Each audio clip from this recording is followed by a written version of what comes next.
Okay. तो इस video में हम लिपिड्स के बारे में पढ़ेंगे। ये हमारा बायोमोलिक्यूल्स के कोर्स का जो तीसरा यूनिट है, लिपिड्स। मोस्टली लिपिड्स के बारे में हम पढ़ेंगे यहाँ पे। लिपिड्स के जनरल इंट्रोडक्शन क्या है, क्लासिफिकेशन ऑन स्ट्रक्चर क्या होता है, सिंपल एंड कंपाउंड लिपिड्स का, प्रॉपर्टीज़ क्या होते हैं लिपिड्स के, लिपिड एग्रीगेट्स की, लिपिड्स बायोलॉजिकल मेम्ब्रेन्स में कैसे काम आते हैं, ठीक है, लाइपोप्रोटीन्स एंड विटामिन्स, इन सब के बारे में हम इस यूनिट में पढ़ेंगे। ये वीडियो जो है ये लिपिड्स का एक इंट्रोडक्शनरी वीडियो है, जहाँ पे हम लिपिड्स के लिपिड क्या होता है एंड लिपिड का क्लासिफिकेशन कैसे किया जाता है उसके बारे में हम डिस्कस करेंगे। एंड देन फिर इसके बाद जो नेक्स्ट वीडियोज़ होंगी वो एक एक करके हर लिपिड की जो कैटेगरी है उसके बारे में डिटेल डिस्क्रिप्शन होगा। तो जो पहला वीडियो है लिपिड्स का, ये एक इंट्रोडक्शन है। तो लिपिड पहले क्या होता है? तो लिपिड जो है वो कोई एक टाइप का मॉलिक्यूल नहीं होता है, ये बेसिकली एक क्लास ऑफ मॉलिक्यूल्स होते हैं, एक बहुत ही ब्रॉड ग्रुप ऑफ मॉलिक्यूल होता है जिसको एक शब्द में या एक स्टेटमेंट में डिफाइन करना काफ़ी टिपिकल है। तो lipids are a broad group of organic compounds that include, अब इसमें कई चीज़ें आ जाती हैं, ठीक है, fats, waxes, sterols, fat soluble vitamins जैसे आपके ADE के, मोनोग्लिसराइड्स, डाइग्लिसराइड्स, फॉस्फोलिपिड्स एक्सेट्रा। तो आप देख सकते हो कि यहाँ पे मैंने एक्सेट्रा टर्म यूज़ कर रखा है, मतलब मैंने जितना लिखा है वो भी एनफ नहीं है, और भी मॉलिक्यूल्स जो हैं वो लिपिड जो लिपिड ग्रुप ऑफ कंपाउंड्स है उसमें आते हैं। हम इनका क्लासिफिकेशन देखेंगे एंड इसीलिए आपको समझ आ रहा होगा कि इतने ब्रॉड ग्रुप ऑफ कंपाउंड्स हैं जिनको हम सबको मिला के कलेक्टिवली लिपिड कह रहे हैं, तो उनको क्लासिफिकेशन बहुत ही इंपॉर्टेंट हो जाता है, क्योंकि हर एक मॉलिक्यूल को या हर एक टाइप ऑफ मॉलिक्यूल को अलग स्टडी करना बहुत डिफ़िकल्ट होगा, तो हम उनको अलग अलग कैटेगरीज में ब्रेक करेंगे जो हम आगे देखेंगे। बट सारे लिपिड्स में एक कॉमन डिफाइनिंग फैक्टर होता है। जो कॉमन डिफाइनिंग फैक्टर जो होता है वो ये होता है कि जितने भी लिपिड्स हैं सारे के सारे वाटर इनसॉल्युबल होते हैं। लिपिड्स जो है वो उनकी कॉमन डिफाइनिंग फैक्टर, कॉमन चीज़ इनमें ये आती है कि ये सारे के सारे वाटर इनसॉल्युबल हैं। इसलिए यहाँ पे मैंने फैट सॉल्युबल विटामिन्स लिखे थे। फैट सॉल्युबल विटामिन्स आपके लिपिड्स में आते हैं, ठीक है। आपको पता होगा विटामिन्स को दो तरह से क्लासीफाई किया जाता है, water soluble and fat soluble. जो फैट सॉल्युबल विटामिन्स होते हैं वाटर में इनसॉल्युबल होते हैं, तो वो लिपिड्स क्लासिफिकेशन के अंडर आ जाते हैं। एंड बाकी और भी कई अलग तरह के मॉलिक्यूल्स होते हैं जो लिपिड में आते हैं, पर सब में कॉमन चीज़ ये है कि ये वाटर में इनसॉल्युबल होते हैं। ओके, तो अब बहुत ही अलग अलग तरह के मॉलिक्यूल्स हैं जिनको हम कलेक्टिवली लिपिड्स कह रहे हैं। तो इनको क्लासीफाई कैसे किया जाता है? अब क्लासीफाई जो इनको कई तरीके से किया जाता है, कई तरीके से इनको कैटेगरी में ब्रेक डाउन किया जाता है। जो क्लासिकल है, ट्रेडिशनल क्लासिफिकेशन है लिपिड्स का, जो बायोटेक्नोलॉजी की किताबों में पुरानी बायोकेमिस्ट्री की किताबों में यूज़ किया जाता है, वो ये क्लासिफिकेशन है जो आप सामने देख सकते हो। इसमें जो ट्रेडिशनल या क्लासिकल क्लासिफिकेशन है लिपिड्स का, उसमें लिपिड्स को क्लासिफाई किया जाता है on the basis of their hydrolysis product. मतलब जब किसी लिपिड का हाइड्रोलिसिस कराया जाए या किसी लिपिड को ब्रेक किया जाए तो वो क्या क्या कंपोनेंट्स में ब्रेक होता है, ठीक है। और ये क्लासिफिकेशन इसी चीज़ पे स्ट्रिक्टली बेस्ड है, ठीक है। This classification of lipids is based strictly, ठीक है, ऑन द कंपोनेंट्स या हाइड्रोलिसिस प्रोडक्ट। देखते हैं हम। अब जैसे मान लीजिए पहला जो आता है वो सिंपल लिपिड्स होते हैं। तो सिंपल लिपिड्स क्या होते हैं? सिंपल लिपिड का अगर आप हाइड्रोलिसिस कराओगे या इसके जो कंपोनेंट्स होंगे वो होगा फैटी एसिड्स एंड अल्कोहल, ठीक है। तो एक अल्कोहल ग्रुप होगा और फैटी एसिड्स उसमें प्रेजेंट रहेंगे। अब फैटी एसिड्स क्या होते हैं, अभी हम उनको आगे आगे की वीडियोज़ में हम उनको डिटेल में स्टडी करेंगे। अभी यहाँ पे हम बस बता रहे हैं कि जो सिंपल लिपिड्स होते हैं उनमें फैटी एसिड्स होते हैं और अल्कोहल ग्रुप होता है, और इसके अलावा और कोई ग्रुप नहीं होना चाहिए, तभी वो सिंपल होगा। और कोई ग्रुप आ जाता है, अगर एक्स्ट्रा ग्रुप आ जाता है, ठीक है, तो उसको हम कॉम्प्लेक्स या कंपाउंड लिपिड्स कहते हैं, ठीक है। और जो एक्स्ट्रा ग्रुप आता है कॉम्प्लेक्स या कंपाउंड लिपिड में, आपका फॉस्फेट ग्रुप हो सकता है, शुगर ग्रुप हो सकता है, सल्फेट ग्रुप हो सकता है, एक्सेट्रा, ठीक है। तो सिंपल लिपिड्स के कुछ एग्जांपल्स जैसे कि ट्राइग्लिसराइड्स एंड वैक्सेस हैं, एंड कॉम्प्लेक्स या कंपाउंड लिपिड्स के कुछ एग्जांपल जैसे कि फॉस्फोलिपिड्स हो गया, ठीक है। फॉस्फो में आप देख रहे हो कि इसमें फॉस्फेट ग्रुप प्रेजेंट रहेगा। ग्लाइकोलिपिड्स में ग्लाइको आता है, मतलब उसमें शुगर ग्रुप जो है वो प्रेजेंट है, ठीक है। फैटी एसिड एंड अल्कोहल है ही, साथ में फॉस्फेट, शुगर या सल्फेट ग्रुप प्रेजेंट होता है। फिर आगे दो क्लासिफिकेशन और हैं। अब यहाँ पे आप देख सकते हो कि ये जो ट्रेडिशनल अप्रोच है ये उतना रिगरस क्यों नहीं है, क्योंकि क्या है कि यहाँ पे आप देखो डिराइव्ड में क्या हो रहा है कि दीज आर हाइड्रोलिसिस प्रोडक्ट्स और रिलेटेड डेरिवेटिव्स।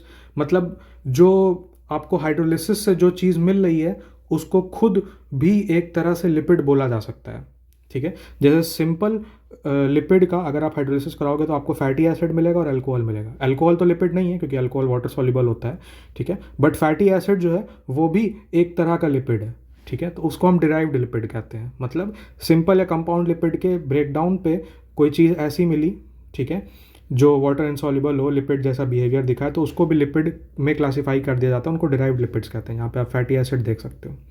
तो दीज आर हाइड्रोलिसिस प्रोडक्ट और रिलेटेड डेरिवेटिव्स, मतलब फैटी एसिड या फैटी एसिड के डेरिवेटिव्स, ठीक है। जैसे एसिड डेरिवेटिव्स आपने 11th या 12th क्लास में पढ़ रखा होगा। एसिड के डेरिवेटिव्स जो हैं आपके एस्टर होता है, ठीक है, या उस तरह से रिलेटेड कंपाउंड्स, तो वो डिराइव्ड लिपिड्स में आ जाते हैं।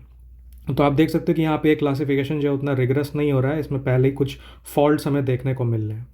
एंड लास्ट में हमारा मिसलेनियस या नॉन हाइड्रोलाइजेबल लिपिड्स आ जाते हैं, ठीक है। तो अब ये जो क्लासिफिकेशन था ये ऑलरेडी स्ट्रिक्टली बेस्ड था कि आपको किसी लिपिड के हाइड्रोलिसिस पे क्या मिल रहा है, पर कुछ लिपिड्स ऐसे भी होते हैं जो नॉन हाइड्रोलाइजेबल होते हैं, उनको आप हाइड्रोलाइज करके सिंपल कंपोनेंट्स में ब्रेक नहीं कर सकते, फिर भी वो लिपिड्स की प्रॉपर्टीज़ दिखाते हैं, हम उनको लिपिड्स के अंदर क्लासीफाई करते हैं, ठीक है। और उनमें ऑब्वियसली कोई फैटी एसिड्स नहीं होते हैं, वो नॉन हाइड्रोलाइजेबल होते हैं, जैसे कि आपके फैट सॉल्युबल विटामिन ADE के, ठीक है, वाटर सॉल्युबल नहीं है, फैट सॉल्युबल है, ये भी लिपिड्स में आपके क्लासीफाई होते हैं। तो जो ट्रेडिशनल या क्लासिकल अप्रोच था लिपिड्स को क्लासीफाई करने का, वो उतना रिगरस नहीं है, ठीक है। ये पुराना तरीका है, हाँ, स्टार्टिंग में बच्चों का ऐसे ही पढ़ाया जाता है कि इस तरह से क्लासीफाई किया जाता है, but this is not very rigorous. तो जो मॉडर्न अप्रोच है या जो मोर रिगरस अप्रोच है हमारे लिपिड्स को क्लासीफाई करने का, वो क्या है वो हम देखते हैं। तो जो मॉडर्न अप्रोच है लिपिड्स के क्लासिफिकेशन का, उसको हम लिपिड मैप्स कहते हैं, ठीक है। अभी आपको याद रखने की ज़रूरत नहीं है, ठीक है। लिपिड मैप्स बेसिकली क्या है, यहाँ पे map stands for metabolites and pathway synthesis, ठीक है। इसमें क्या होता है कि हम जो लिपिड्स हैं वो क्या कहते हैं, कैसे मेटाबोलाइज हो रहे हैं, ठीक है, कैसे बन रहे हैं, या उनका क्या बायोलॉजिकल पाथवे है, क्या बायोलॉजिकल फंक्शन है, क्या बायोलॉजिकल रोल है, उन सारी चीज़ों के बेसिस पे, इन सारी चीज़ों को ध्यान रखते हुए उनको जो है लिपिड मैप्स कंसोर्टियम के बेसिस पे क्लासीफाई किया जाता है 8 जनरल कैटेगरीज में। अब ये मॉडर्न अप्रोच है, इसी के बेसिस पे हम अपने लिपिड्स को क्लासीफाई करेंगे और इन्हीं के बारे में हम एक एक करके पढ़ेंगे आगे की वीडियोस में, ओके। ये लिपिड मैप्स बेसिकली एक तरह एक वेबसाइट है, ठीक है, जहाँ पे आप जाके उस वेबसाइट पे आप देख सकते हो कोई भी लिपिड के बारे में, उसकी प्रॉपर्टीज़ पढ़ सकते हो और देख सकते हो कि उसको किस कैटेगरी के अंदर जो है क्लासीफाई किया गया है, ओके। तो ये जो 8 कैटेगरीज हैं वो क्या क्या है वो हम देख लेते हैं। तो ये जो 8 कैटेगरीज हैं ये आपके सामने है, देखिए। फैटी एसिड्स आती हैं, ग्लाइसरोलिपिड्स, ग्लाइसरोफॉस्फोलिपिड्स, स्फिंगोलिपिड्स, स्टेरॉल्स, प्रिनॉल्स, सैक्रोलिपिड्स एंड पॉलीकीटाइड्स, ठीक है। अब इसमें से आप परेशान नहीं होंगे कि भाई इतने ज़्यादा हैं, हमको क्या सारे पढ़ने पड़ेंगे। तो देखिए, मेन जो ये जो पहले के 3 है यही ज़्यादा इंपॉर्टेंट है, ज़्यादा फोकस जो है इन वीडियोस में इन्हीं तीनों पे रहेगा, और नेक्स्ट 3 वीडियोस जो हैं वो इन्हीं तीनों के बारे में होने भी वाली हैं, ठीक है। आगे नेक्स्ट जो रिमेनिंग 5 हैं, ठीक है, ये इनका स्ट्रक्चर आपको हम बाहर से बता देंगे, इनका स्ट्रक्चर क्या होता है, इनमें क्या क्या कॉम्पोनेंट्स होते हैं, ठीक है, बट इनमें ज़्यादा डिटेल में हमें डेवलप करने की ज़रूरत नहीं है। मेन बेसिक स्ट्रक्चर हमें पता होना चाहिए कि उनमें क्या होता है, ओके। फिर इसके बाद जो एक तरह से और क्लासीफाई किया जाता है हमारे लिपिड्स को, वो होता है on the basis of their biological function, ठीक है, कि ये लिपिड्स क्या रोल प्ले करते हैं बायोलॉजिकल मैकेनिज्म्स में, उनके बेसिस पे हम इनको क्लासीफाई करते हैं। तो on the basis of their biological functions lipid को इस तरह से क्लासीफाई किया जा सकता है। एनर्जी या स्टोरेज लिपिड्स, बेसिकली वो लिपिड्स जो एनर्जी स्टोर करने के लिए यूज़ किए जा रहे हैं किसी ऑर्गेनिज्म से। मेम्ब्रेन या स्ट्रक्चरल लिपिड्स, ठीक है, वो लिपिड्स जो मेम्ब्रेन फॉर्म करने के लिए यूज़ कर रहे हैं, जैसे सेल मेम्ब्रेन हो गया, ठीक है, या किसी सेल ऑर्गेनेल का कोई मेम्ब्रेन है, ठीक है, तो वो मेम्ब्रेन फॉर्म करने वाले लिपिड्स जो होते हैं वो ये होते हैं। सिग्नलिंग या मैसेंजर लिपिड्स, वो लिपिड्स जो कुछ सिग्नल या कैरी कर रहे हैं, कोई सिग्नल कैरी कर रहे हैं, मैसेज कैरी कर रहे हैं, ठीक है, किसी बायोलॉजिकल फंक्शन में। को factor and electron carrier lipids, ये भी हम देखेंगे, बहुत इसका थोड़े थोड़े एग्जांपल देखेंगे हम। Protective and surfactant lipids and pigments, pigments में कुछ लिपिड्स आप देखोगे जो अनसैचुरेटेड लिपिड्स होते हैं, उनमें डबल बॉन्ड्स होता है, तो वो लाइट एब्जॉर्ब कर सकते हैं, तो कलर शो कर सकते हैं, तो उनको हम पिगमेंटेड लिपिड्स कहते हैं, ठीक है, या वो लिपिड पिगमेंट की तरह बिहेव कर सकते हैं। तो ये जो है एक और क्लासिफिकेशन होता है। अब आप ये मत समझिएगा कि ये क्लासिफिकेशन जो हमने on the basis of biological function लिखा है, एंड ये जो क्लासिफिकेशन है बेस्ड ऑन लिपिड मैप्स जो हमने लिखा है, ये मतलब क्या कहते हैं दो अलग टाइप ऑफ लिपिड्स हैं, नहीं। बेसिकली होता क्या है कि जैसे आपके कुछ यही दो अलग अलग, ये दो अलग अलग क्लासिफिकेशन के तरीके हैं, ठीक है।